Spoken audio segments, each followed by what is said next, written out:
So once upon a time, there was a good people, a wise people, a wonderful people who had come on hard times. They were worried. Some of them, they were worried about their children. Others, they were worried about their parents. It was a hard time.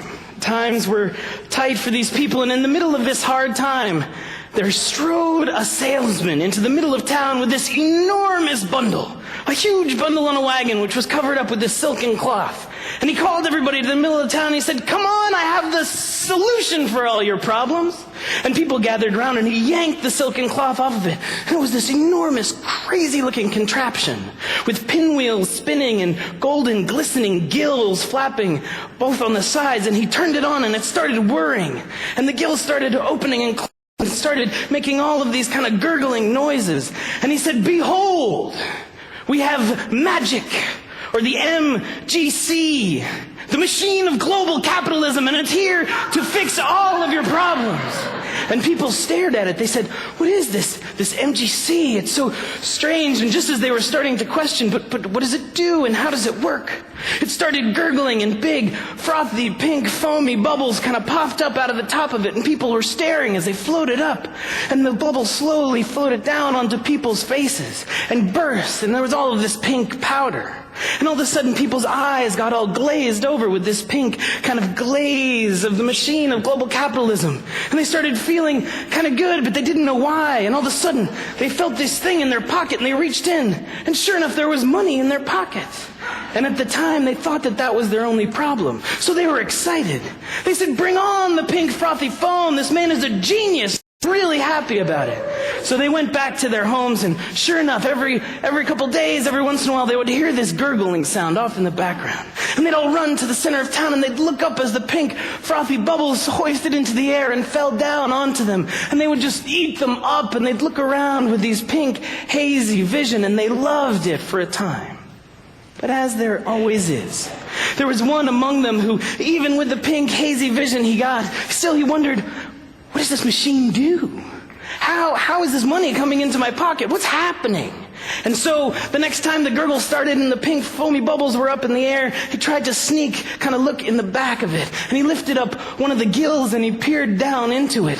And it was this deep, deep, deep chasm.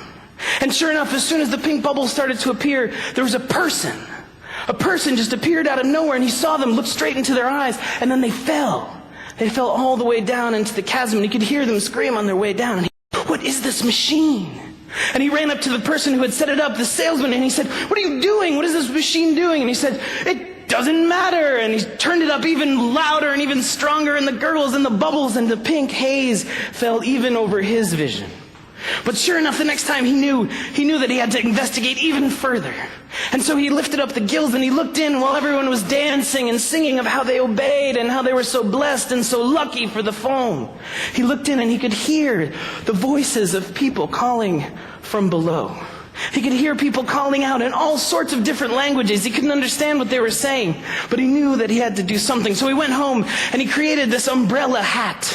He called it the umbrella hat of love and reason. And sure enough, while the pink foamy bubbles would fall down, none of it would affect him. And he started telling people. He said, "You have to know what's happening in this machine. You have to know what's happening underneath. The machine of global capitalism is on the backs of all sorts of people caught in a chasm."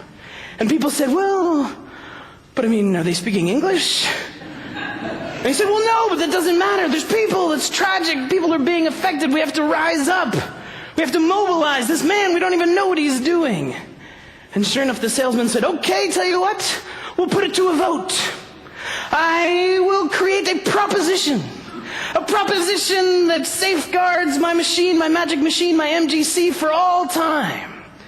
And he started creating all these leaflets and called friends from other states, and they poured all sorts of money into it. And he started leafleting, and everybody had TV ads and all sorts of stuff, and pretty soon people were getting pretty excited about the possibilities. They said, "Yeah, this proposition, it's got to pass. I'm into it. This machine, it's beautiful. This pink haze, I can live with it. I can live with it." But sure enough, one by one, a couple of people were listening to the man of love and reason. And they were putting on the umbrella hats, and they were walking around, and they could see what was happening as the pink bubbles fell on their friends and neighbors. And they peered into the machine, and they could see and hear the voices of the people calling from below. And soon enough, Soon enough, it wasn't just people from other lands that were being held down by the machine of global capitalism. They saw their own people. One person opened up the gills and they saw their own aunt all of a sudden appear and then fall screaming. And they knew that something had to be done. So even though there was all this money, even though there was all these TV ads, even though there was all these people, one by one, the funny-hatted, love and reason people sat down with their neighbors and with their friends and with their family. And they said, I think this machine is kind of bad for us right now. And they started talking. And sure enough, it kind of spread. And you saw more and more of these umbrella hats of love and reason. More and more people talking more and more deeply. And sure enough, when the day came, they sent that sin packing. And together, they started to craft a community, craft a world that was not based on holding others down, but based on building together. Amen.